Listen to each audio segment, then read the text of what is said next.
shows, and it was a group sort of similar, just like this. There were some teenagers in the room, and I was probably the youngest one in the group at that time. And here I am still painting, but in a group like this, there's a lot of things that are great about it. There's a sense of our community. Everyone's learning from one another. Everyone's supporting one another, and when I was in the group, others were lifting me up and helping me to find my way on the path. And as we all know, being artists, we all have our own path. Sometimes we want to be on somebody else's path for quite a while, but then we have to learn to find out what our path is. What makes us become an artist? Who are we as an artist? What's our story? What do we want to tell people about our artwork? That's the part where you take all the technical part that you learn, perspective, color, design, painting, portrait painting, floral painting, and then you have to take the human part, the humanity side of you. You have to take your own feelings, your own thoughts, what you want to do, and you have to take those two worlds, and they have to come together. They come together, and they make paintings. They make your paintings, your artwork, your drawings, whatever that you want to create is you. And you have to have a reckoning sometimes with yourself to say, wow, that's where I am. Where do I want to go? Am I doing what I want to do with my artwork? Am I putting the effort in to become the artist that I want to become? So now I'm a full-time painter. I paint every day. Every day, maybe in the morning I work in the studio, I work in the evening. I'm really not a plein air painter. I will go outside and paint with other people.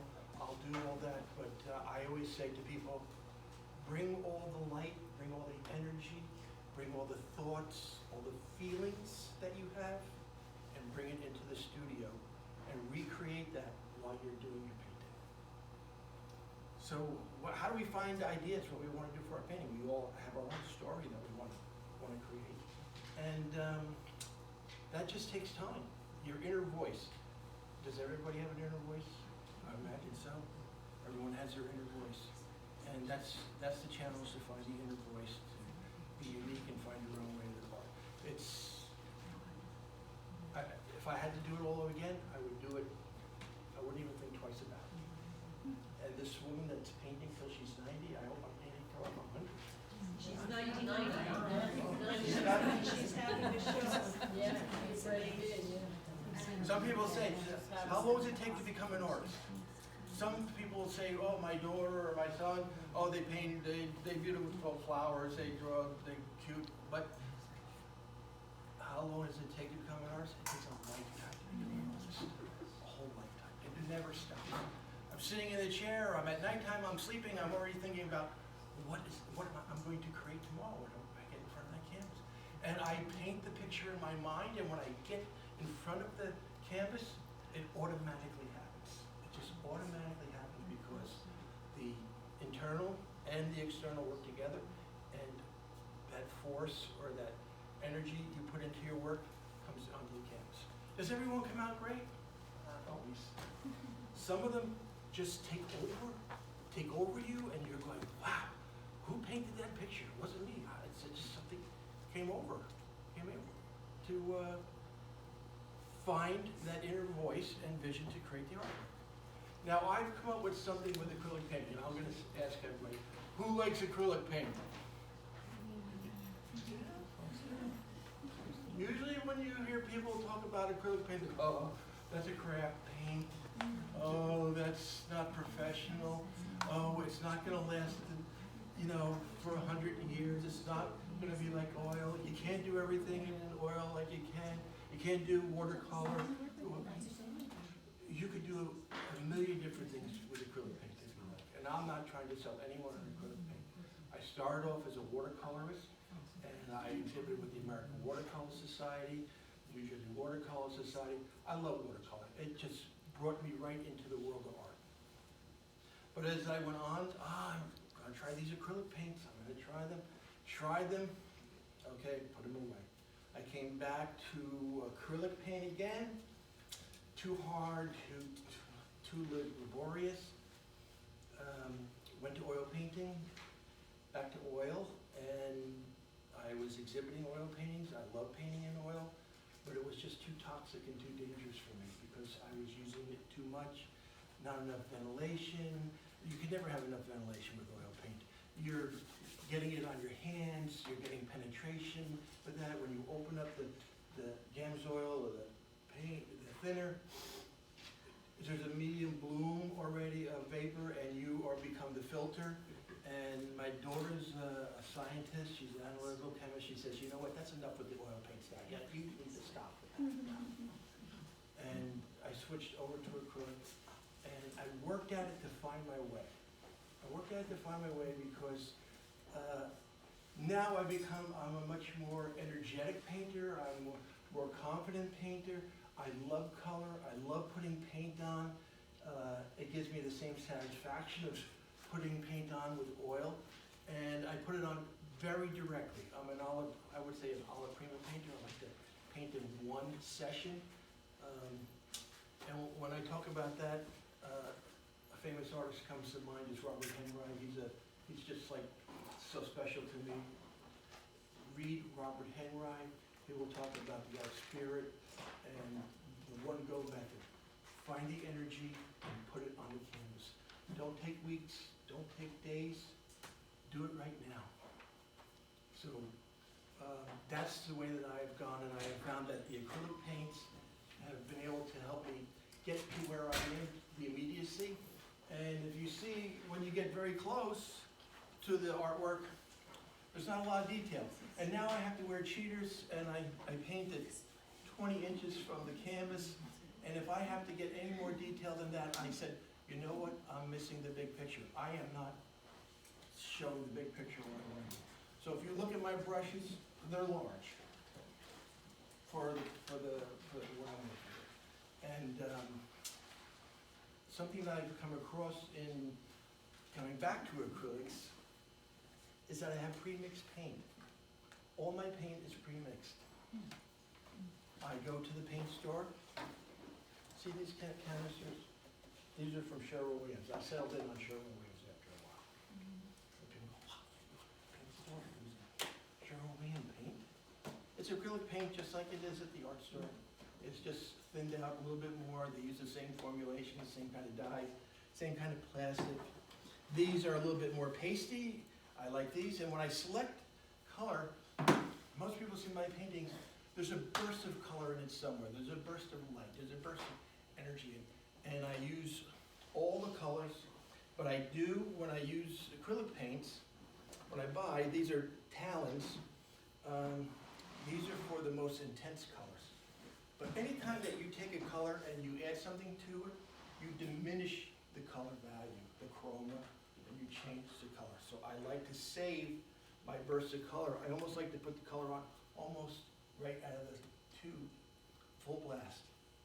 So I build the whole story around maybe one or two colors. So everything else works in conjunction to get to that final color. Now all these other colors, I started at Home Depot, and I said, you know what, let me have one of those little sample cups. Sample cups and satin finish, please. I want this blue, this green, this yellow, this red, this green. And I laid them all out in front of me.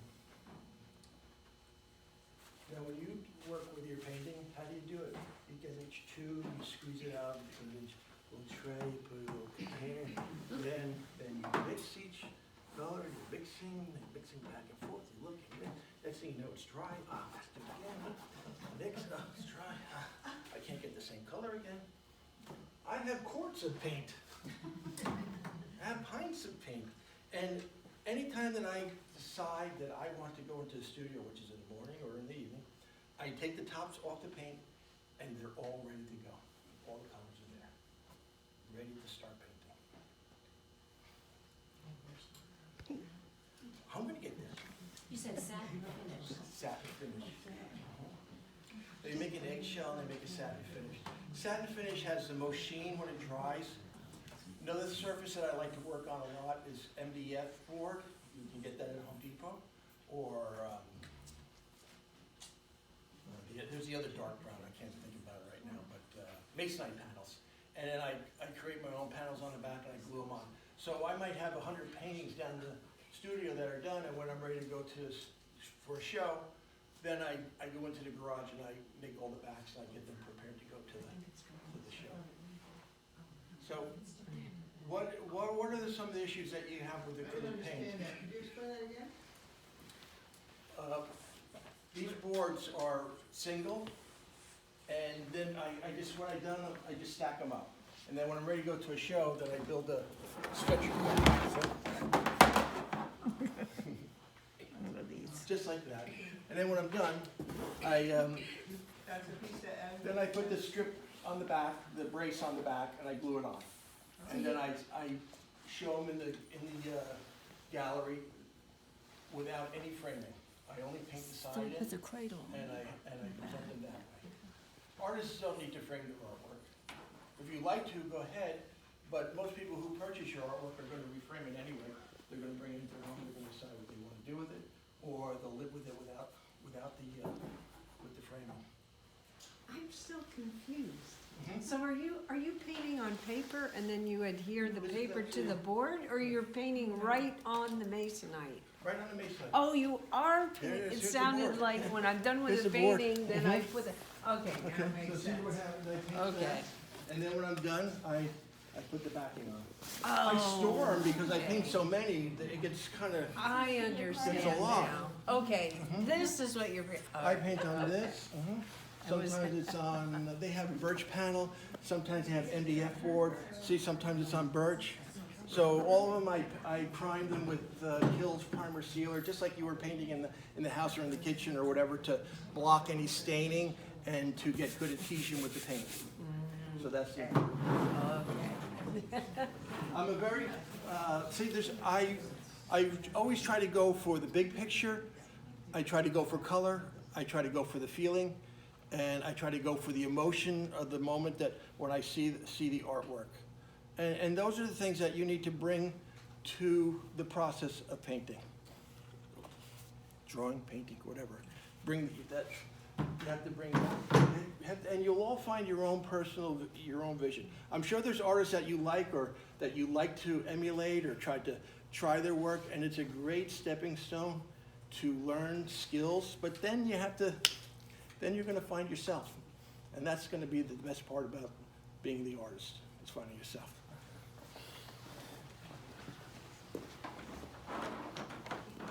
While you're at the paint store, get the little, I use these brushes, they look like hell right now, but these are my favorites. Are they Home Depot brushes? Home Depot brush.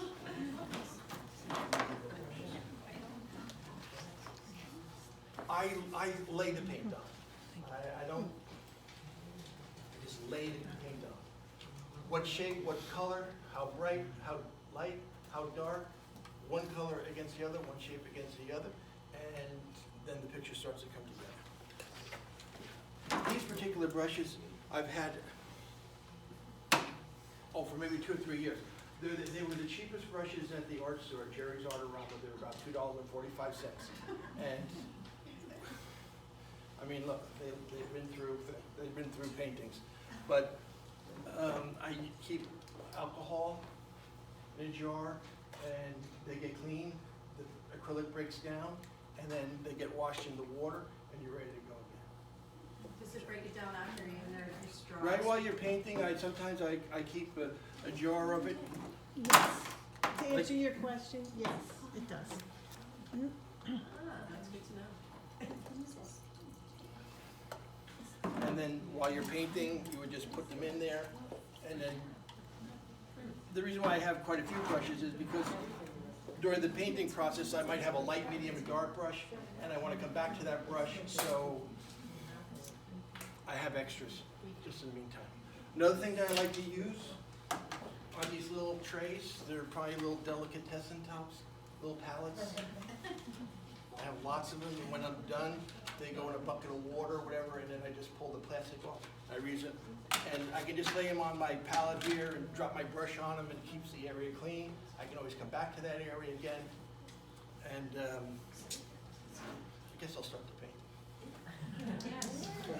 What is that stuff you have on that painting now? This is a painting, And I'm just like a lot of other artists. I like what we call do a paint over.